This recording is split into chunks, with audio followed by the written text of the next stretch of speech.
কই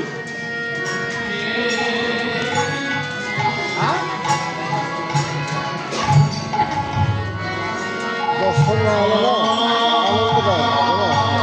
যত ভক্তবৃন্দ বেশি থাকবে তত ওরা আনন্দ পাবে বেশি, ওরা ততই মানে ইয়ে করবে আর কি।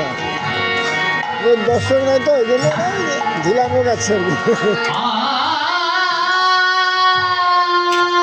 কিন্তু আপনার এটাও তো চিন্তা করতে হবে, ওরা যদি ভালো গায় তাহলে না দর্শক আসবে। হ্যাঁ হ্যাঁ ওরা যদি এখন মাইকে তো বাজতেছে, কীর্তন যদি সুন্দর হয় দর্শক এমনি চলে আসবে। এমনি চলে যাবে, হ্যাঁ। আর দর্শক নাই দেখে যদি খারাপ গায় তাহলে দর্শক তো এমনি আসবে না। এমনি আসবে না। দর্শক কি আছে দেখা যাবে না।